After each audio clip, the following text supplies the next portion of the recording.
الحمد للہ رب العالمین والصلاة والسلام علی خاتم النبیین اما بعد فاعوذ باللہ من الشیطان الرجیم بسم اللہ الرحمن الرحیم وَإِذْ قُلْنَا ادْخُلُوا هَٰذِهِ الْقَرْيَةَ فَكُلُوا مِنْهَا حَيْثُ شِئْتُمْ رَغَدًا وَادْخُلُوا الْبَابَ سُجَّدًا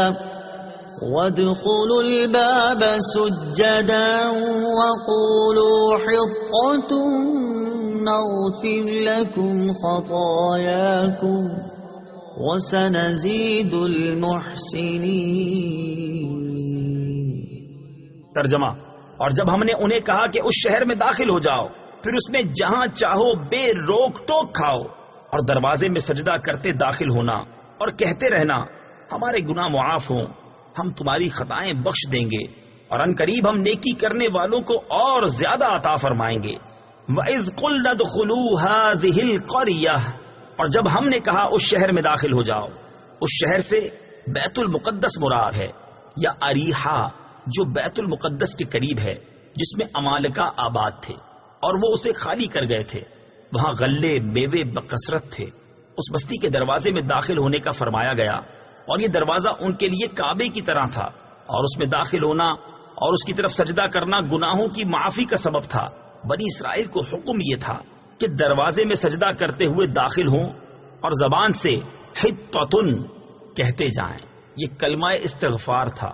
انہوں نے دونوں حکموں کی مخالفت کی اور سجدہ کرتے ہوئے داخل ہونے کے بجائے سرینوں کے بل گھسٹتے ہوئے داخل ہوئے، اور توبہ و استغفار کا کلمہ پڑھنے کی بجائے مذاق کے طور پر حبۃ فی شعرہ کہنے لگے، جس کا معنی تھا بال میں دانا۔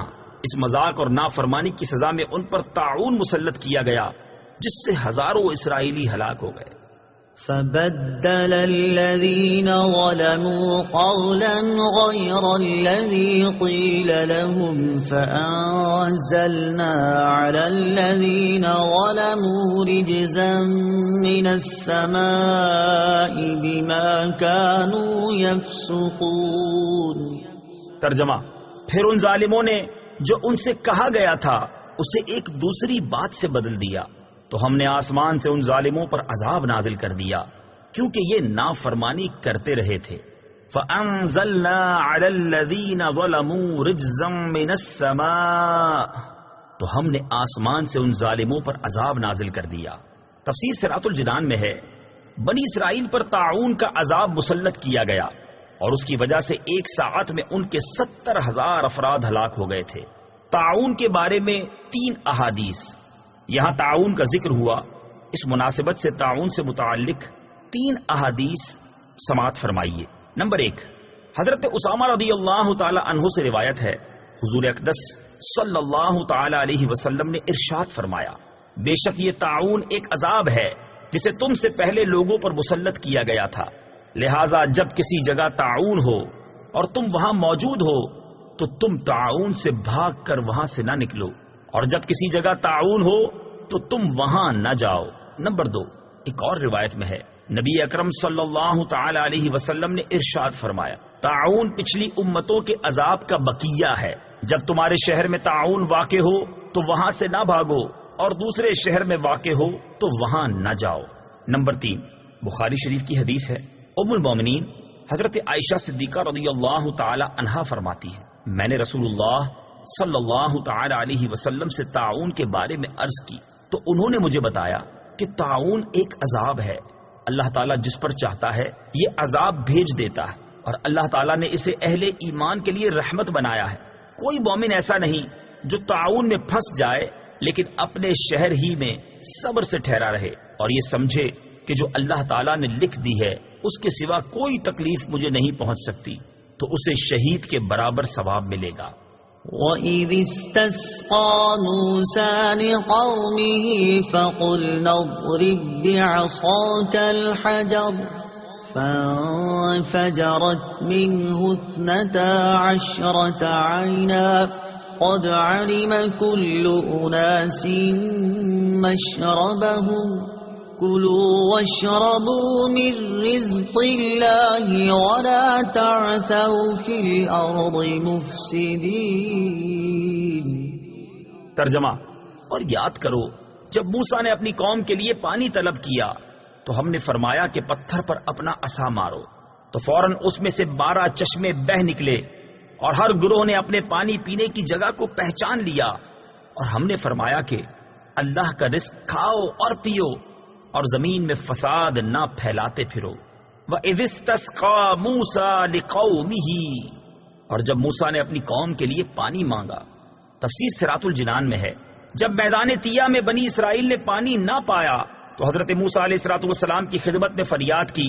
حضرت موسیٰ علیہ الصلوۃ والسلام کو اللہ تعالیٰ کی طرف سے حکم ہوا کہ اپنا عصا پتھر پر مارو۔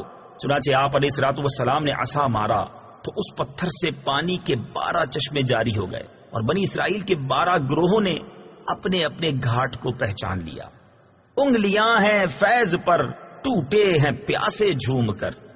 یہاں ایک نقطہ قابل ذکر ہے کہ پتھر سے چشمہ جاری کرنا حضرت موسیٰ علیہ الصلوۃ والسلام کا عظیم معجزہ تھا، جبکہ ہمارے آقا حضور سید المرسلین صلی اللہ تعالی علیہ وسلم نے اپنی مبارک انگلیوں سے پانی کے چشمے جاری فرمائے، اور یہ اس سے بھی بڑھ کر معجزہ تھا۔ حضرت شیخ عبدالحق محدث دہلوی رحمت اللہ تعالی علیہ فرماتے ہیں، حضرت موسیٰ علیہ الصلوۃ والسلام کا یہ معجزہ کہ وہ پتھر سے پانی رواں فرما دیتے اور پتھر سے چشمہ برآمد کرتے، تو ہمارے نبی صلی اللہ تعالی علیہ وآلہ وسلم نے اپنی انگشتہائے مبارک سے چشمہ جاری فرما دیا۔ پتھر تو زمین ہی کی جنس سے ہے اور اس سے چشمے بہا کرتے ہیں، لیکن اس کے برخلاف گوشت پوست سے پانی کا چشمہ جاری کرنا حد درجہ عظیم ہے۔ اعلی حضرت امام احمد رضا خان علیہ رحمت الرحمان کیا خوب فرماتے ہیں، انگلیاں ہیں فیض پر، ٹوٹے ہیں پیاسے جھوم کر، ندیاں پنج آب رحمت کی ہیں جاری، واہ واہ۔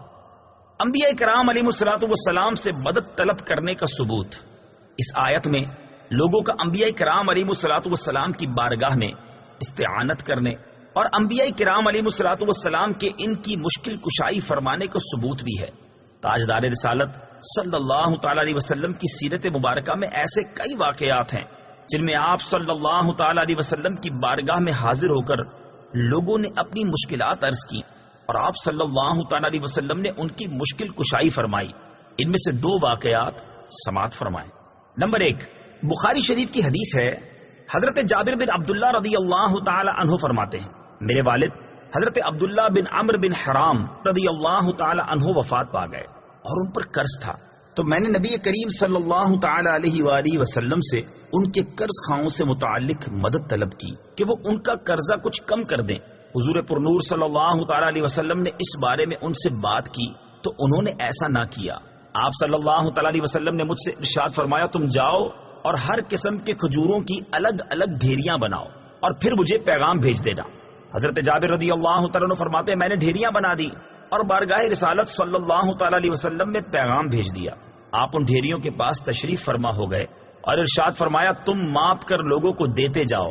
میں نے کھجوریں ماپ کر لوگوں کو دینا شروع کر دی، یہاں تک کہ سب کا قرضہ اتر گیا اور میری کھجوریں ایسے لگ رہی تھی جیسے ان میں سے ایک کھجور بھی کم نہیں ہوئی۔ بخاری شریف کی حدیث ہے، حضرت سالم بن ابی جعد رضی اللہ تعالی عنہ حضرت جابر بن عبداللہ رضی اللہ تعالیٰ عنہ سے روایت کرتے ہیں کہ حدیبیہ کے دن لوگوں کو پیاس لگی اور نبی کریم صلی اللہ تعالی علیہ وآلہ وسلم کے سامنے چمڑے کا ایک تھیلا تھا جس میں موجود پانی سے وضو فرما رہے تھے۔ صحابہ کرام علیہ رضوان حضور پر نور صلی اللہ تعالی علیہ وسلم کے گرد ہلکا ڈال کر کھڑے ہو گئے تو آپ صلی اللہ تعالی علیہ وسلم نے ارشاد فرمایا، کیا بات ہے؟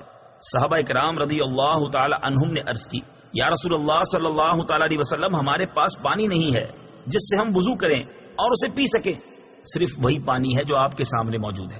حضور اقدس صلی اللہ تعالی علیہ وسلم نے اپنا دست مبارک اس تھیلے میں رکھ دیا تو آپ صلی اللہ تعالی علیہ وسلم کی مبارک انگلیوں سے پانی چشموں کی طرح جوش مارنے لگا۔ پھر ہم نے پانی پیا اور وضو بھی کیا۔ حضرت سالم بن ابی جعد رضی اللہ تعالی عنہ نے حضرت جابر رضی اللہ تعالیٰ عنہ سے پوچھا، آپ اس وقت کل کتنے آدمی تھے؟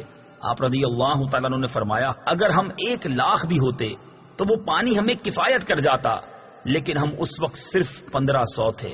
انسانوں کے علاوہ حیوانات نے بھی اپنی تکالیف عرض کی تو حضور پر نور صلی اللہ تعالی علیہ وسلم نے ان کی تکالیف دور فرمائی، اور جمادات نے بھی اپنی مرادیں عرض کی تو سرکار دو عالم صلی اللہ تعالی علیہ وآلہ وسلم نے ان کی مرادیں بھی پوری فرمائیں، جیسا کہ احادیث اور سیرت کی کتابوں میں تفصیل کے ساتھ مذکور ہے۔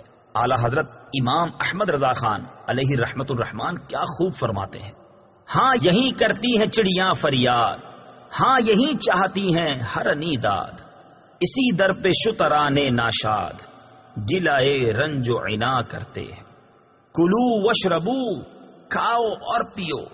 تفسیر صراط الجنان میں ہے، حضرت موسیٰ علیہ الصلوۃ والسلام کی قوم سے فرمایا گیا کہ آسمانی طعام من و سلوہ کھاؤ اور اس پتھر کے چشموں کا پانی پیو جو تمہیں فضل الہی سے بغیر محنت کے میسر ہے، اور اس بات کا خیال رکھو کہ فتنہ و فساد سے بچو اور گناہوں میں نہ پڑو۔ ہر امت کو یہی حکم تھا کہ اللہ تعالیٰ کا رزق کھاؤ لیکن فساد نہ پھیلاؤ، یعنی رزق کے استعمال سے منع نہیں فرمایا، بلکہ حرام کمانے، حرام کھانے، کھا کر خدا کی ناشکری اور نافرمانی سے منع کیا گیا ہے۔ صدق اللہ العظیم۔